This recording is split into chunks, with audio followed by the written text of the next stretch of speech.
things because, the last time I was in Minneapolis, it was, of course, to meet with some of those families. I understand that a couple of the students have made near miraculous recoveries, and just that was a very special moment for me to be invited into that community at a time of grief. And I hope that all of them know that though I didn't get to see them this particular time, I've been thinking about them and their families quite a bit.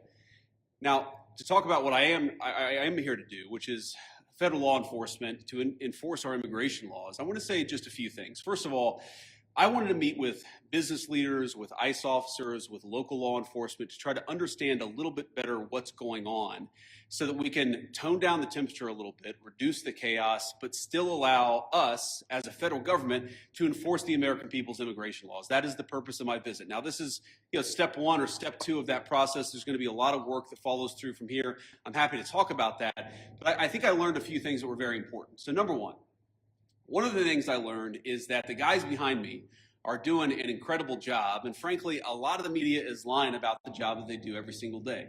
Now, it doesn't mean that there aren't occasionally stories out there, there aren't occasionally videos out there that suggest that these guys, or at least some of the people who work for them, are not doing everything right. But very often, if you look at the context of what's going on, you understand that these people are under an incredible amount of duress, an incredible amount of chaos, and because of a few very far left agitators, a lot of these guys are unable to do their jobs without being harassed, without being doxxed, and sometimes without being assaulted. That's totally unacceptable. And that's one of the things that I want to send a message to is, yes, come out and protest me, protest our immigration policy, but do it peacefully. If you assault a law enforcement officer, the Trump administration and the Department of Justice is going to prosecute you to the fullest extent of the law. And I wanted to show some support for these guys who, frankly, are operating in a very, very tough environment. I heard a lot of stories today about that I think drives home just how chaotic the environment on the ground here has already gotten. For example, did you know that within the last, I think, week or so, maybe even more recently than that, you had a couple of ICE officers who were off duty, who had been doxxed online, who were sitting and having a meal at a restaurant in Minneapolis when a bunch of agitators showed up, locked the door, made them feel like they were in danger for their lives. And then, of course, it was federal law enforcement officers who had to come up, lower the temperature on the situation, and actually get those two off-duty officers to a point of safety. Now imagine, if you would, your life and your perspective on law enforcement if you can't even go to a restaurant without some agitators locking the door and making you feel like your life is in danger. That is the environment that has been created, I think, by a lot of very, frankly, far left people, but also by some of the state and local law enforcement officials who could do a much better job in cooperating and working. And by the way, I'm not talking about the cops, who these guys told me on the ground, the cops are very sympathetic to what they're dealing with. I'm talking about state and local elected law enforcement officials who could do a lot better job in making their lives a little bit easier. And in the process, they would make the lives of all Minneapolis residents easier, and that's what we want. We want to be able to enforce the immigration laws on the one hand, while on the other hand, we want to make sure that people in Minneapolis are able to go about their day. And I want to say just one last point on this. So I heard from a business leader today. He told me a very tough story. And I think so much of what's gone wrong in Minneapolis is people not trying to understand the perspective of somebody else. Try to understand what somebody else is experiencing, whether they're a law enforcement officer or anybody in the community here in Minneapolis. So they told me a story about this manufacturing facility where an illegal immigrant was being arrested. And as these employees are going into the manufacturing facility, all of a sudden, an illegal immigrant shows up. They don't know it's an illegal immigrant. And then a bunch of ICE officers descend. Now, these people just want to go to work. They want to go to work safely. And now all of a sudden, there's a major law enforcement operation happening right outside their place of business. Now, from one perspective, I certainly understand why a business leader or why an employee would say, whoa, what's going on? It's a little scary, no matter your position in life, if a bunch of cop cars show up and they're arresting somebody. Now, the additional context is that we know that people online have been encouraging illegal immigrants that one way they can evade arrest is by showing up at a legitimate place of business, making it impossible for these guys to actually enforce our immigration laws. So while I can understand the perspective of somebody who doesn't want to see an arrest happen at their place of work, I can also understand the perspective of our immigration enforcement officers who have to do their job and can't allow a heckler's veto over our immigration enforcement. And so much of what's gone wrong is the failure to do that. And here's the point. we can do a good job of enforcing our immigration laws without the chaos, but it actually requires the cooperation of state and local officials. If you look at blue cities and blue states, red cities and red states, you go to Austin, Texas, or Memphis, Tennessee, you go to the state of Texas, obviously a very red state, or the state of Tennessee, a very red state, but you've got blue cities within those states, you do not have this level of chaos. The reason why things have gotten so out of hand is because of failure of cooperation between the state and local authorities and what these guys are trying to do. We have a ton of resources, a ton of ICE agents in this city right now that I would rather us not have. I'd love to send those guys home. They're not even doing targeted immigration enforcement. They are trying to protect ICE officers who are doing immigration enforcement, because when a crowd surrounds them and these guys call 911, the local officials, the local cops have been told to stand down.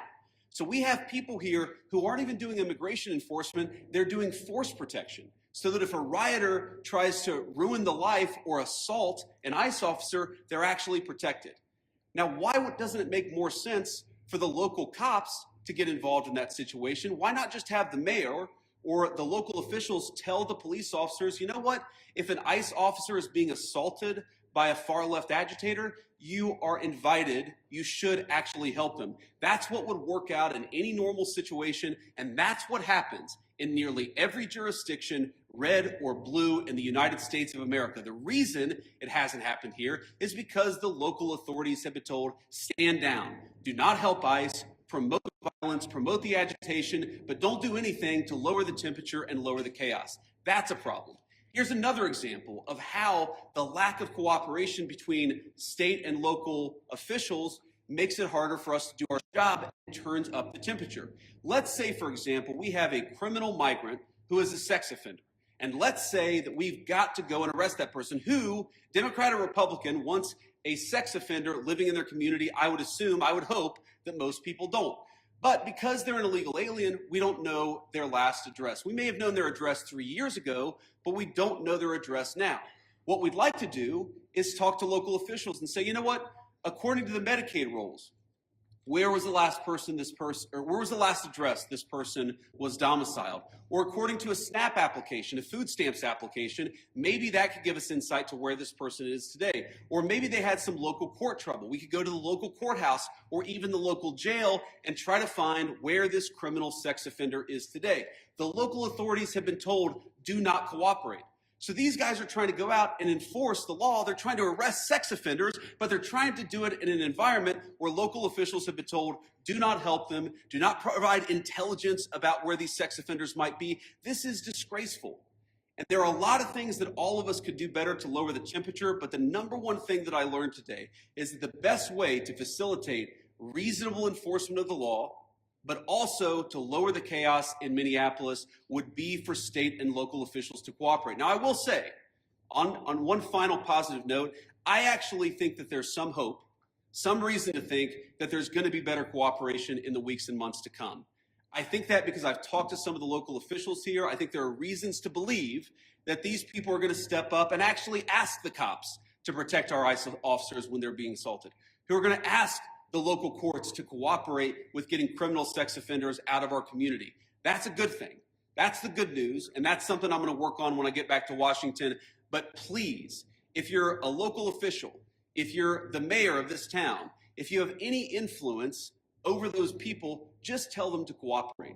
Because we could have immigration enforcement operate as smoothly and without the chaos that we see in Austin, Texas, or Memphis, Tennessee, or even rural parts of the state of Minnesota. All we need is a little cooperation. I guarantee you, we're going to do the best to be professional, to respect people's rights, to not do anything that we don't have to do in order to enforce immigration laws, but it would make our lives a lot easier, it would make our officers a lot safer, and it would make Minneapolis much less chaotic if we had a little bit of cooperation from the state and local officials. With that, I'll shut up and take some questions. Thank you, guys.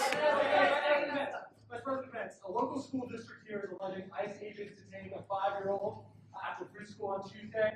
We've also seen multiple American citizens detained by ICE or harassed by ICE in the last 6 weeks.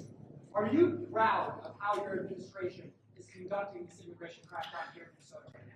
Well, I'm proud of the fact that we're standing behind law enforcement, and I'm proud of the fact that we're enforcing the country's laws. But, you know, you asked a question about this 5-year-old kid. I actually saw this terrible story while I was coming to Minneapolis. We just left Toledo, Ohio this morning for an economic messaging event. And I see this story, and I'm a father of a 5-year-old, actually, a 5-year-old little boy. And I think to myself, oh my God, this is terrible. How did we arrest a 5-year-old? Well, I do a little bit more follow-up research. And what I find is that the 5-year-old was not arrested, that his dad was an illegal alien, and then when they went to arrest his illegal alien father, the father ran.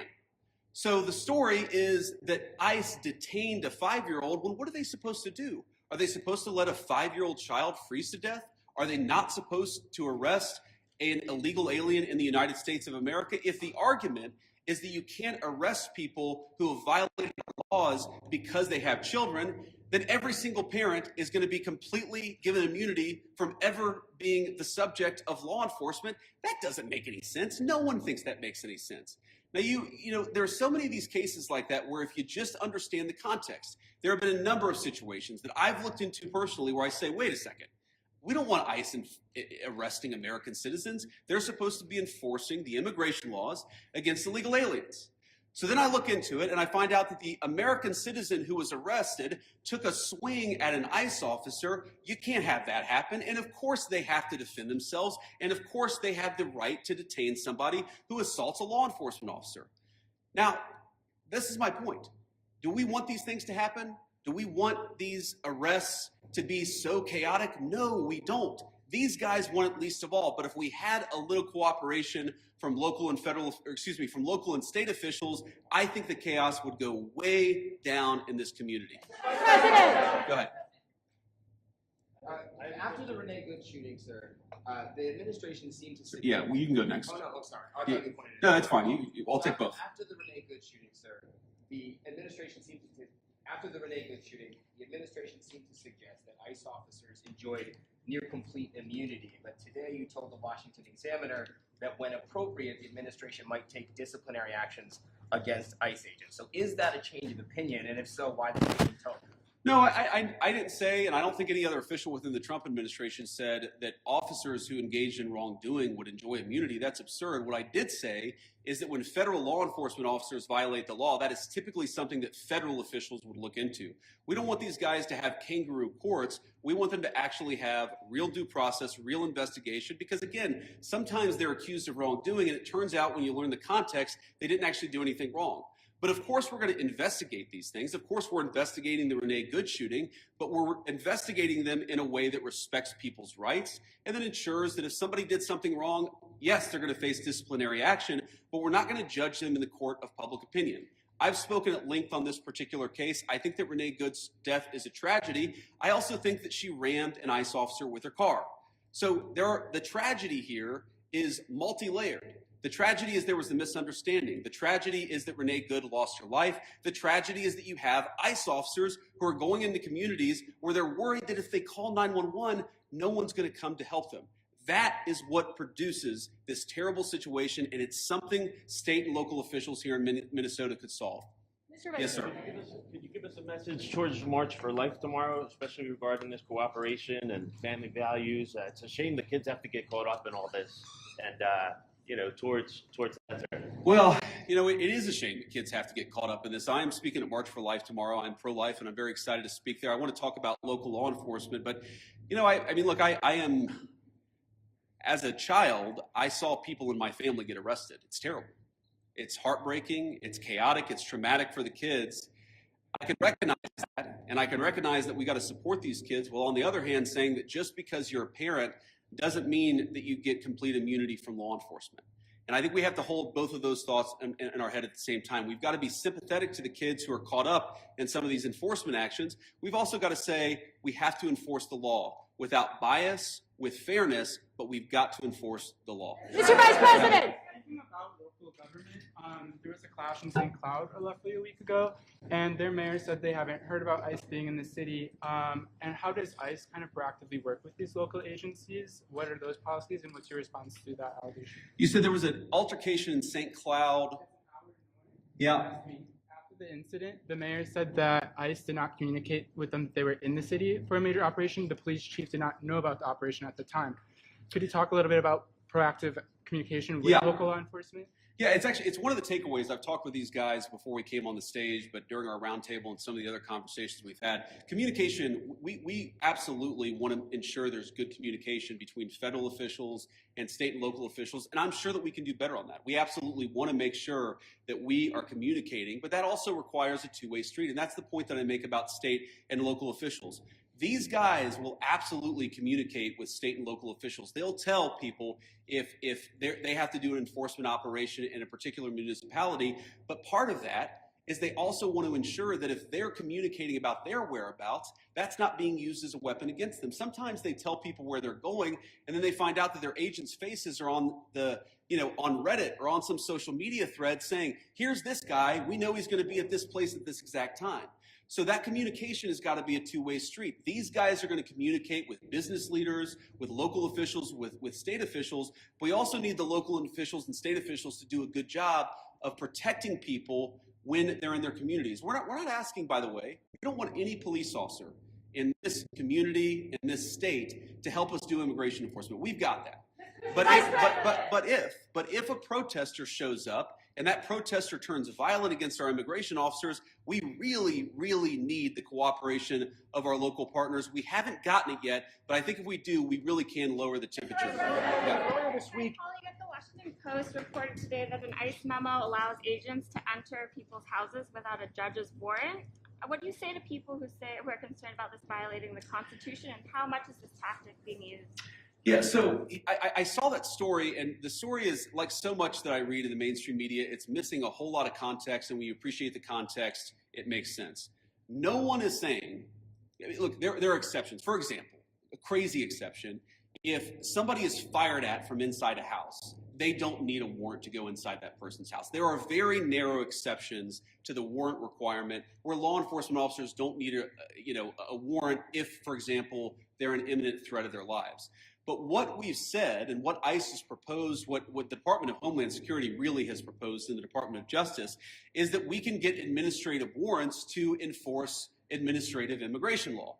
Now, it's possible, I guess, that the courts will say no, and of course, if the courts say no, we would follow that law, but nobody is talking about doing immigration enforcement without a warrant. We're talking about different types of warrants that exist in our system. Typically what happens, not always, but typically in the immigration system, those are handled by administrative law judges. So we're talking about getting warrants from those administrative law judges. And then, of course, with other cases, you get judges or you get warrants from a judge. That's very consistent with the practice of American law. I'm sure the courts will weigh in on that, but we're never going to enter somebody's house without some kind of a warrant, unless, of course, somebody's firing on an officer or they have to do something in order to protect themselves. Follow up on that. Do you believe that you can forcibly enter with an administrative warrant, or would that be a violation of the Fourth Amendment? Well, our understanding is that you can enforce the immigration laws of the country under an administrative order if you have an administrative warrant. That's what we think. That's our understanding of the law. That's our best faith attempt to understand the law. Again, this is something courts will weigh in on. I won't speak to that. But yes, most immigration law in our country is not done through the criminal system with the judge. It's done through the administrative law system. We're going to continue that practice just as they did in the Biden administration or any other administration. Was there anything that you heard or saw today that would cause you to counsel the president to invoke the Insurrection Act? And then also, did you meet or talk to the ICE agent who was involved in the Renee Good incident? I did not talk to him today. I talked to some of his colleagues. Your question on the Insurrection Act is interesting. I've tried to understand this as well as I possibly could. And my understanding is what the Insurrection Act, what invoking the Insurrection Act would allow the federal government to do is that it would allow the federal government to use the military for local law enforcement operations. Right now, we don't think that we need that. Now, the president could change his mind. Of course, things could get worse. But right now, we think that federal law enforcement officers can do the job of federal law enforcement. Now, what I do worry about, again, is if the chaos gets worse, if more and more ICE agents start getting assaulted, if other law enforcement officers start getting assaulted, that would be a real problem. But again, we have so much federal law enforcement resources here right now. We have so many people here that we do not want to have here. I do not want so many ICE officers in Minneapolis right now. I mean, good Lord, it's really, really freaking cold outside.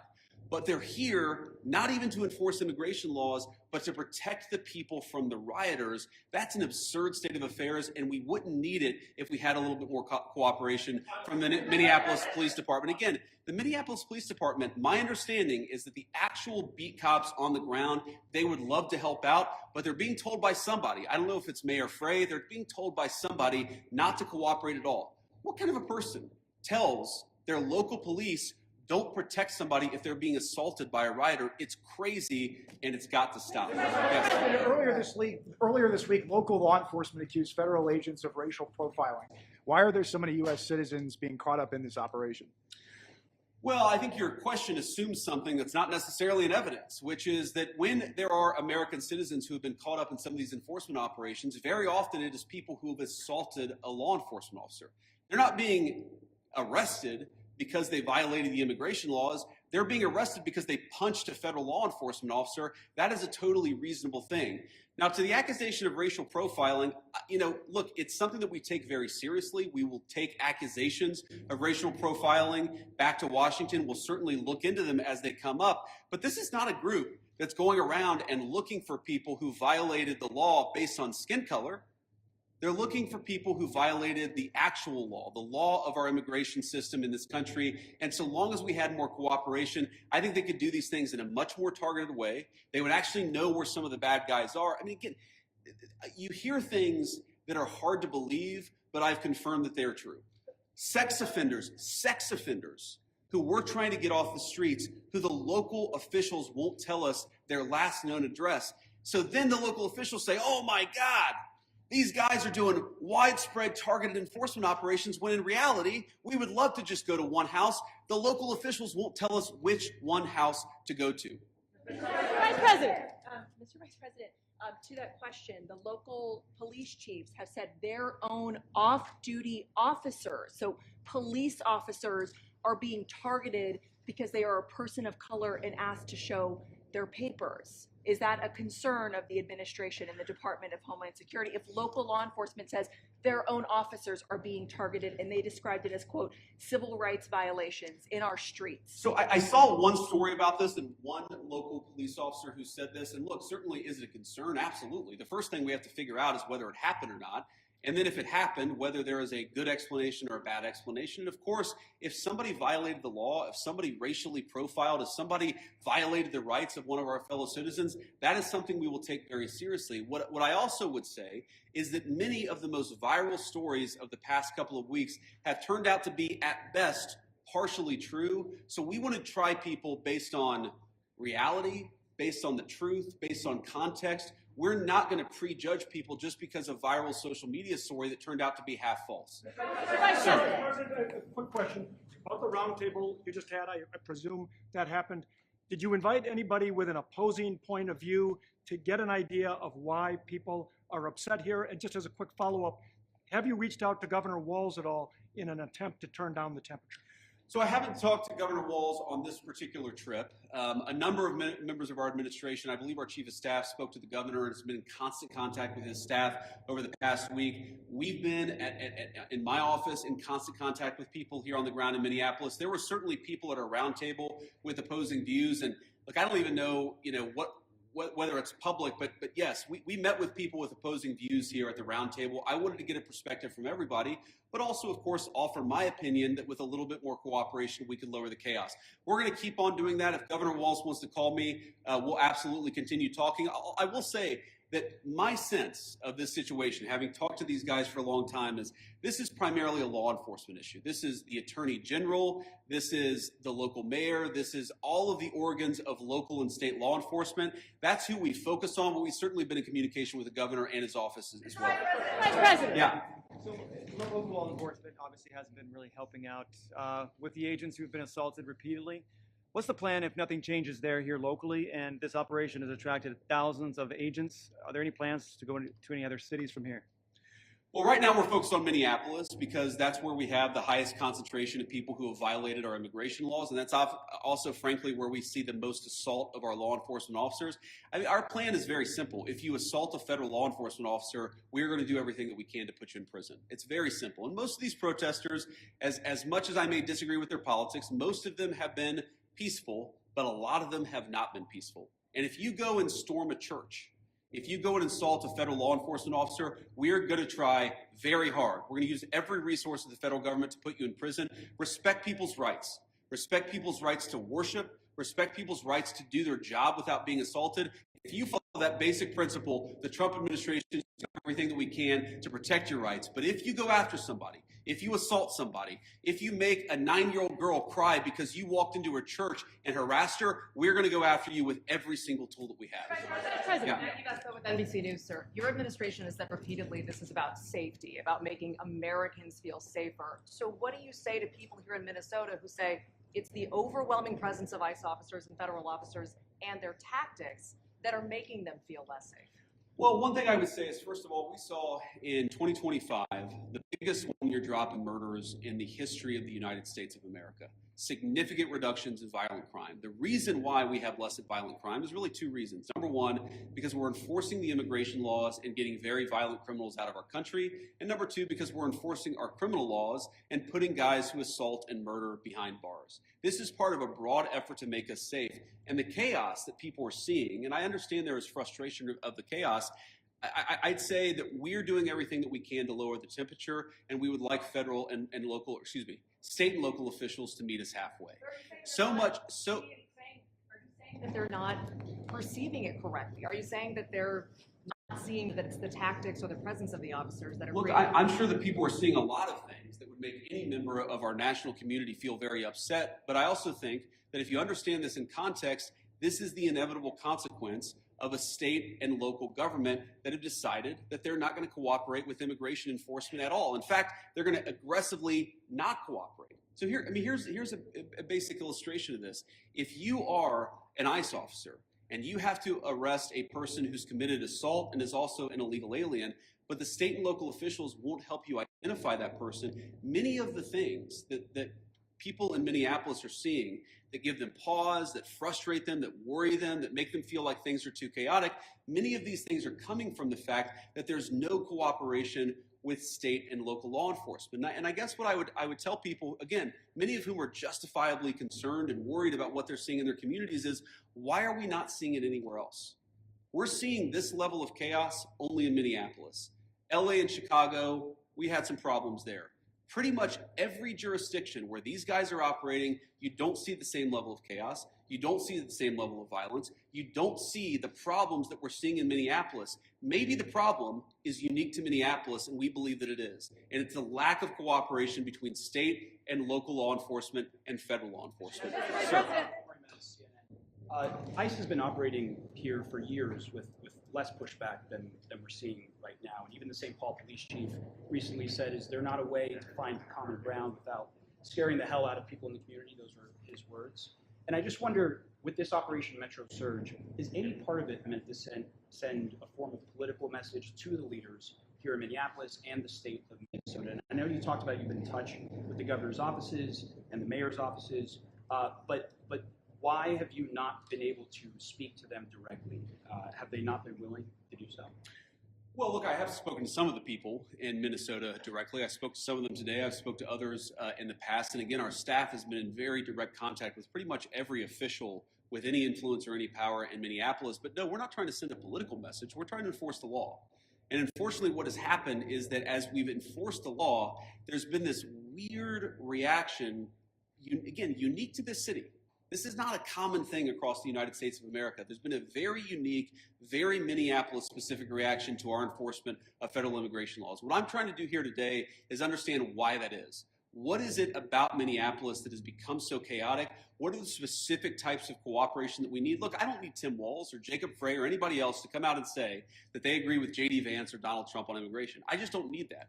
What I do need them to do is empower their local officials to help our federal officials out in a way where this can be a little bit less chaotic and it can be a little bit more targeted. Like if we're trying to find a sex offender, tell us where the guy lives.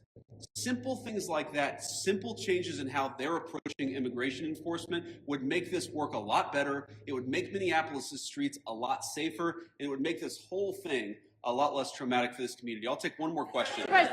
Vice President. You've said that it's time to turn down the temperature. Does that include changes to both ICE and CBP tactics that we've seen employed on the streets, including less than lethal tactics, pepper spray, pepper balls? Beyond that, what is the federal government's role in turning down the temperature? And the Minnesota Department of Corrections says that its own officers have been cooperating with ICE all along, handing over criminals once they serve their sentences to ICE officials. Can you concede that there is some cooperation with the state? Yeah, look, if I was going to list the 5 agencies locally and statewide that I'm most worried about, I wouldn't put the Department of Corrections on that list. I think that while there are certain things we'd like to see more from them, they've hardly been the worst offenders. You agree with that, guys? That's a fair assessment. But I think you talked about tactics and you talked about the response to things. Look, we don't want to employ tactics that we don't employ the kind of tactics that are only necessary when violence is committed against officers. That is these guys' directive, and that's what we're going to try to do. And again, the president said this a couple of days ago, whenever you have a law enforcement operation, even if 99.99% of the guys do everything perfectly, you're going to have people that make mistakes. That is the nature of law enforcement. What I do think that we can do is, working with state and local officials, we can make the worst moments of chaos much less common. And all they've got to do is meet us halfway. These guys want to communicate with them. They want to talk to the local business leaders. Many of these guys, many of the people standing behind me are members of the Minneapolis community. Many of the officials that I met today who work in federal immigration enforcement, this is their home. They love this place. These are their neighbors. They want this to work a lot more smoothly. I think that we can get there. We just got to work at it a little bit, and we need some cooperation from state and local officials. Last thing that I'll say is I just hope they give it. This is a beautiful city. I've only been here a few times. I love it. Even in this weather, I love Minneapolis.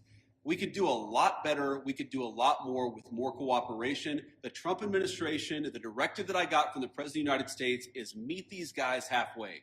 Work with them so that we can make these immigration enforcement operations successful without endangering our ICE officers, and so that we can turn down the chaos a little bit, at least. I think a lot, actually. But for us to do that, we need some help from the state and local officials. We will keep on working with them, and so long as they're willing to work with us, they will always find a partner in public safety and law enforcement in the Trump administration. Thank you all.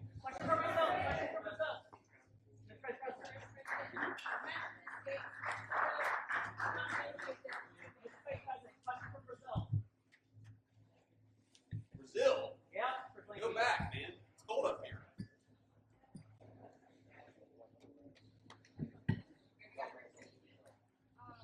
In Minneapolis, first and foremost, we are doing everything possible to look out for our neighbors, recognizing that the conduct coming out of this federal administration is targeting our most vulnerable. Right now, the harm is impossible to ignore. We got mass federal agents that are invading neighborhoods, picking people off the street, and people are rightfully scared and angry and heartbroken. And I want you to know that the whole city, from me to every employee, is focused on you and our Minneapolis community. So here's what we're doing to support our immigrant neighbors and to support each other. We filed a lawsuit to stop the Trump administration's unconstitutional attacks on our community. We've activated emergency response to keep people safe throughout Minneapolis in this time of crisis. We've opened neighborhood support centers, are sharing clear know your rights information, and are providing legal support to immigrants and their families. I signed an executive order so that city parking lots and ramps can't be used for immigration enforcement. For neighbors afraid to leave home, our community service officers are delivering food and checking in. We've also formed an immigration task force to connect directly with immigrant residents and business leaders, and we've created signage for businesses so they can use to safeguard constitutional rights. The federal government wants you to think that Minneapolis is this horrible place. What I see instead has been something entirely different. It's Minneapolis at its best. Neighbors helping neighbors, keeping people fed, protecting schools, supporting local businesses, lawfully and peacefully observing and documenting ICE activity. That's who we are. And during this time, I hope we can continue to see the good in one another. At the same time, the world is seeing an injustice that's unfolding here. Despite apparent violations of the Constitution and the killing of Renee Good, those actions aren't being investigated. Instead, our local leaders are. And for what? Because we're speaking out on behalf of our communities, which is quite literally our jobs. I know many of you are feeling angry and sad and even helpless. I feel it too, but we are not victims. We are tough. We are strong. And what matters right now is how we respond by turning that pain into compassion and that anger into love for those that need us most right now.